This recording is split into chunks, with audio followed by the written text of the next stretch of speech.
My dear students, organic chemistry में अक्सर आपको ऐसा लगता होगा कि रिएक्शंस बहुत ज्यादा हैं, आखिर इनको कम कैसे करें।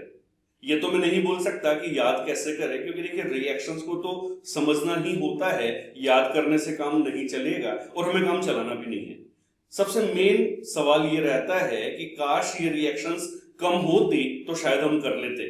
तो आज के इस वीडियो के माध्यम से मैं आपको यही एक फॉर्मूला बताना चाह रहा हूं, ट्रिक बताना चाह रहा हूं कि आप किस तरीके से ऑर्गेनिक केमिस्ट्री के सिलेबस को लगभग आधा करते हुए भी सिलेबस पूरा कर सकते हैं। अब आप सोच रहे होंगे कि सर ये तो बहुत अजीब सी बात हो गई। देखिए बड़ा सिंपल सा तरीका है, ध्यान से समझिएगा मैं कहना क्या चाह रहा हूं।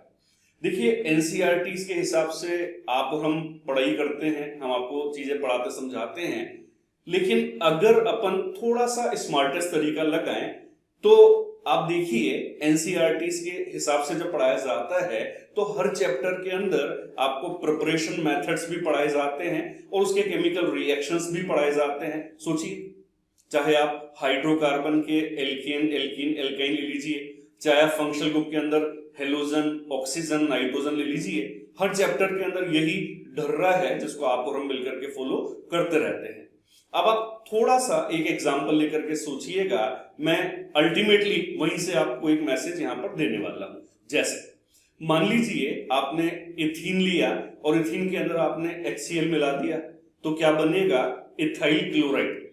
अब इस रिएक्शन को आप अभी तक जो पढ़ते आ रहे हैं उसमें दो बार पढ़ते हैं। सबसे पहले आप इसको इथीन की यानी कि एल्कीन की केमिकल प्रॉपर्टीज के अंदर पढ़ते हैं और दूसरी बार आप इसको हेलो एल्कीन यानी कि एल्किल हैलाइड की जीएमपी में पढ़ते हैं। तो हो गया ना सिलेबस दुगना। क्यों पढ़ते हैं दोबारा? मत पढ़िए, यानी सिंपल सा जो तरीका निकल करके आया वो ये आया कि आप सारे के सारे चैप्टर के अंदर या तो प्रिपरेशंस यानी जीएमपी को अच्छे से तैयार कर लीजिए या फिर केवल और केवल केमिकल रिएक्शंस को तैयार कर लीजिए, आपका सिलेबस अपने आप पूरा हो जाएगा। अब आप बोलेंगे सर आपने चॉइस दे दी और चॉइस में तो हम कंफ्यूज हो जाते हैं कि करें क्या।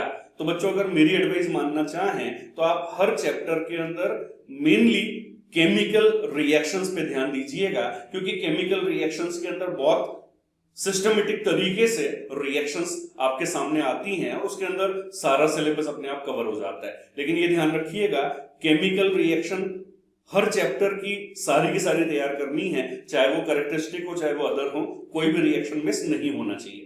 तो इस तरीके से अगर आप ऑर्गेनिक केमिस्ट्री की तैयारी करोगे तो आप 50% तैयारी करते हुए भी 100% तैयार कर लोगे। मेरी शुभकामनाएं आपके साथ हैं। मुझे पूरा विश्वास है कि इस तरीके से जिन बच्चों को ऑर्गेनिक में डर लग रहा है उनका डर एज वेल एज सिलेबस कम हो जाएगा।